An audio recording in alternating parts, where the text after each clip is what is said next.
And the picture mute, I think, is still on. I Okay. tested out. Okay, good. Yeah. So Nigel is a high school student, 17 years old. He thinks he has it figured out. He's going to go to college. He's going to get a degree in child education development, and he's going to get a high-paying, successful career. Well, now we fast forward a couple of years. He is now 23, and he's 3.5 years into getting his child development degree.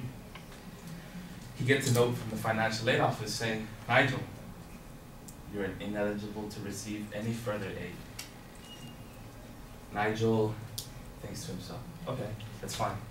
I'll just hold school for a minute, and then I'll get a job, save enough to come back to school, finish, get my degree, and then my life is back on track.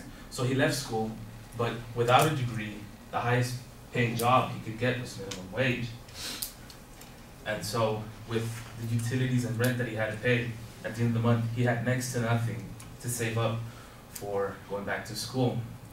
So he couldn't make his payments for his loans that he had taken out from college, and now he's drowning in debt.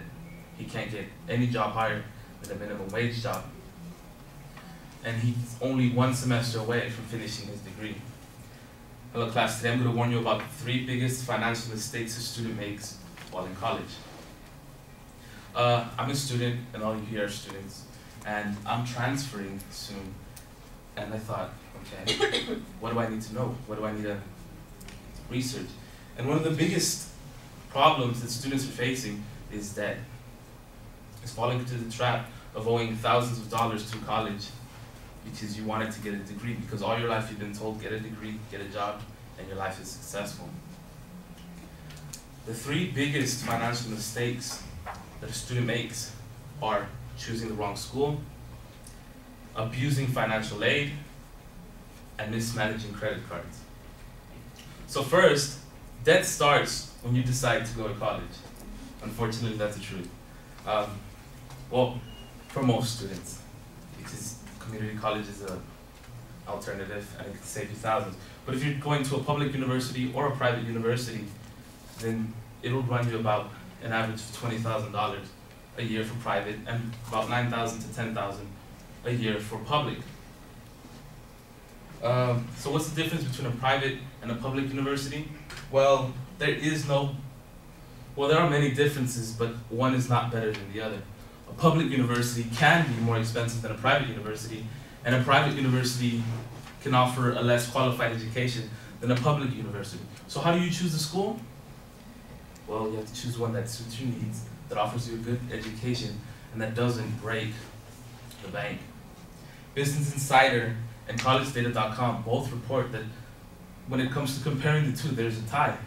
However, Lynn O'Shaughnessy, author of College Solution, was quoted on the New York Times that parents often do not leave emotion out of choosing the college that their kids want to go to. Lynn O'Shaughnessy was counseling a father who had a daughter that was accepted to 2 colleges.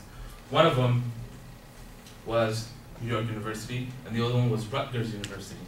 Rutgers University offered his daughter a full ride, but the father wanted to send her to New York University. He felt that he needed to give the opportunity to his daughter of going to an elite private university, even though it was going to run him about $32,000 a year after student aid.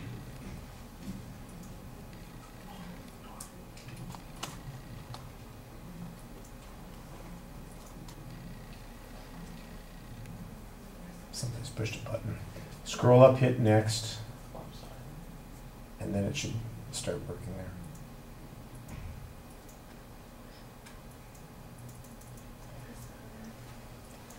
Hit the cursor.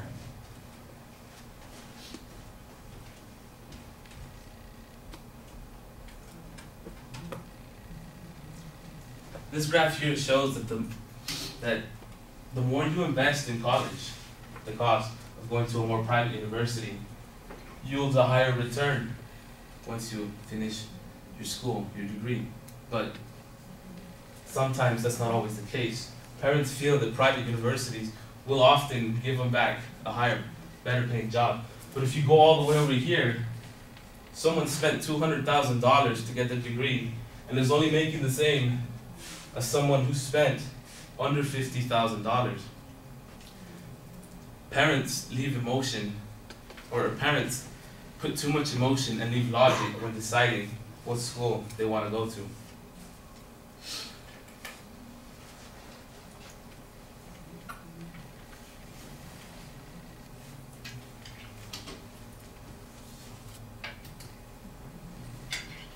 Okay.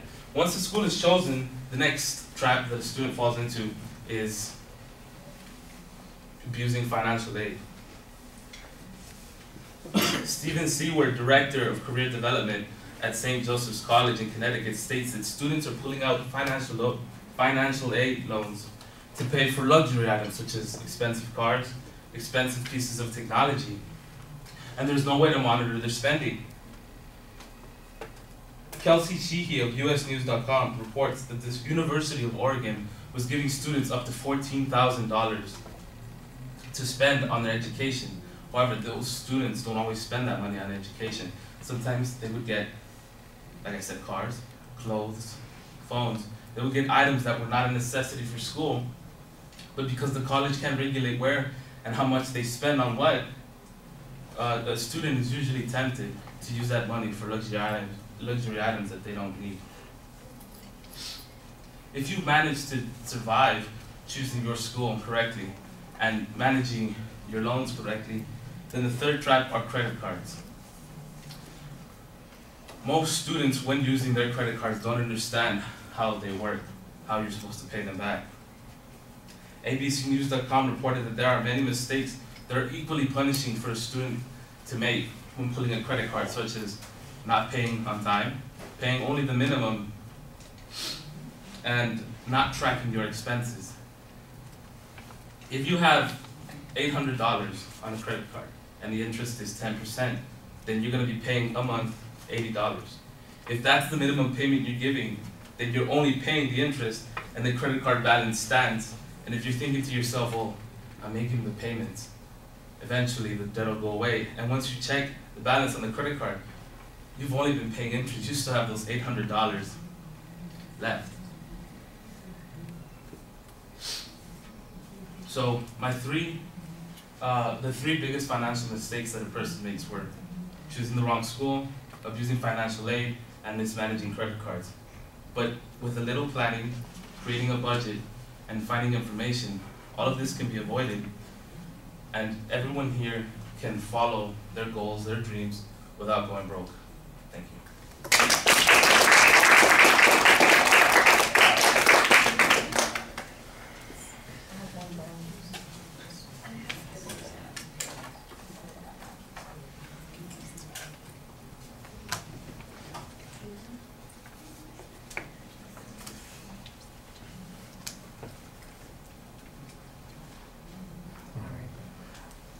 Matt, I'm sorry, you know what?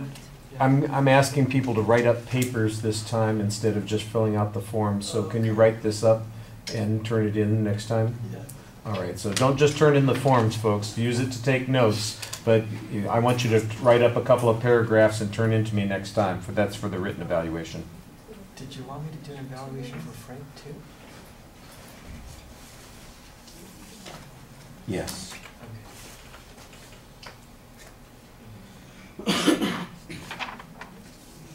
Isn't that what we did? We put you in that spot, yeah? Yeah. Okay.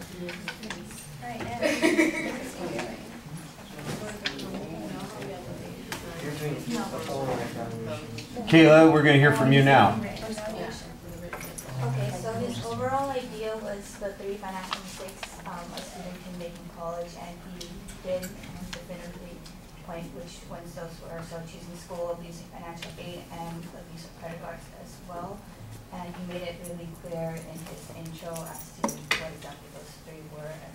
And what I also thought was good leading up to that was his story, and it was pretty relatable to the audience because we're all college students, so that was pretty good. And throughout his whole speech, he had a pretty good speaking pace. He wasn't going too fast or too slow, so we were able to catch up and be clear on what he was saying. And in regards to his citations, he was able to cite them well. and the usage of his sources were pretty well good as well. But regarding his transitions, it was kind of hard to see where we were going from point to point.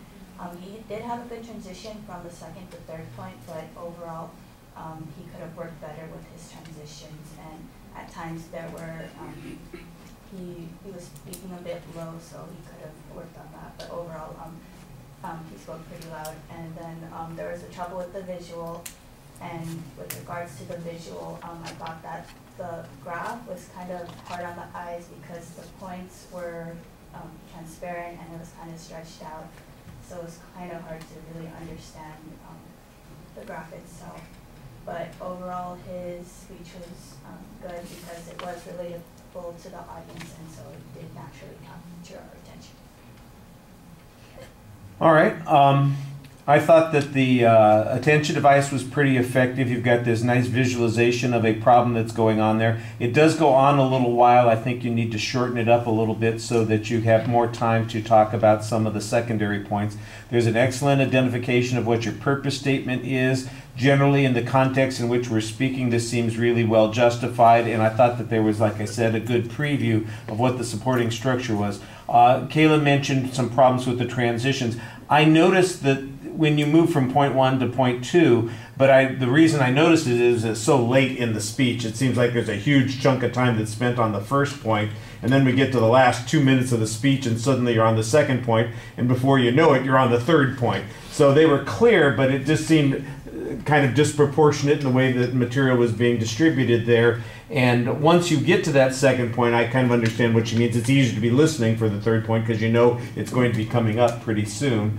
So I just thought it got a little bit buried. So I understand what she's saying there. I thought your citation of the information in the speech was excellent. You did a very good job on that. The explanations of some of the problems that students are faced with are good. You've got some hypotheticals that you're talking about also that are okay. I have to agree with the visual. You just had the one slide. It was a little bit strange. I don't even know what you needed the the cursor for. If you just have the one slide, you could just put the picture mute back on, and that's all you needed because you just had the one image that you were dealing with.